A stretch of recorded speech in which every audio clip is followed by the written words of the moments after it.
Can I do this? Can Go I do ahead, this? go for it. Avast ye matey! Hoist the mainsails and get down to an adventure. Prepare yourselves to channel your inner pirates. That's all I can do. If some of you landlubbers are struggling with becoming a savvy swashbuckler, don't worry, there is plenty of inspiration on deck. We are sending out the call for folks to join Captain Jack Sparrow and the folks from the Maryland Coastal Base Program for their annual Marine Debris Plunder.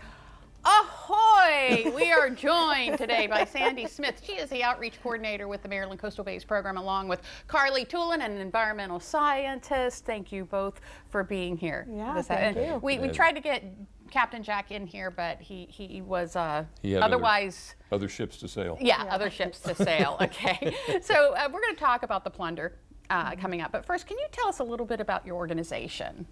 Yeah. The Maryland Coastal Base Program, we are an environmental nonprofit. We kind of work on 4 pillars. So we do environmental education, outreach, scientific monitoring, and restoration. So we revolve our whole organization around those 4 topics. Yeah. And Sandy has created the Marine Debris Plunder that incorporates both outreach and environmental education. Okay, so the question now is, where did the idea for a debris plunder come from? We had a theme, and we were doing source reduction and cigarette butt recycling. And I actually came on your show for that. Right, and then right. COVID hit. And we're looking at our beaches, and there's masks, and there's all sorts of trash, because during COVID, everybody's doing carry out. Yeah.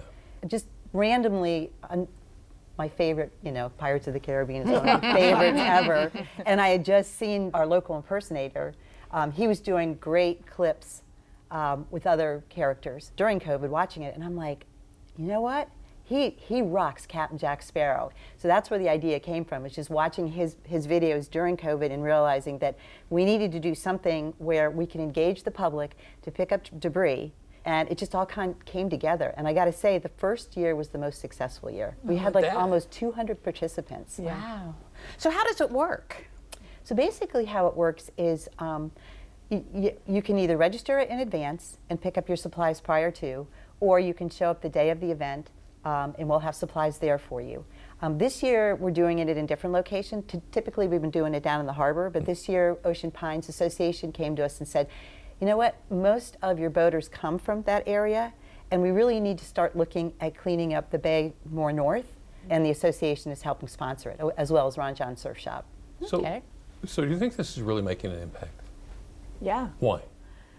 So a lot of my work, I am out in the wetlands throughout the coastal bays, and one of the things that I notice are a significant amount of crab pots on the shores. And the first year that we did this, a majority of the marine debris coming up was what we call ghost pots, crab pots that are lost into the bays and wash up on shore, or unfortunately they stay underwater and then some critters get stuck in them and there's fatality, right? So yeah, we've gotten tons of trash over the last several years. So I think it's definitely made an impact, and it's really brought awareness to our community of not only the difference that they can make over the course of a few days, but also, what's out there, what we're finding, and how they can be a part of the solution and not the problem. Right. All right. So when is it happening, and how can we get involved? So it's happening this Sunday from 10 to 1, and you can either register online or you can just show up. It's at the White Horse Park boat ramp. Yeah. It's that easy. Yeah. Right. Sandy and Carly, what a great idea. I'm so Yes, glad ma'am. you could come in and talk about it today. Thank you for having us. Thank you. Thank you. All right, thank you.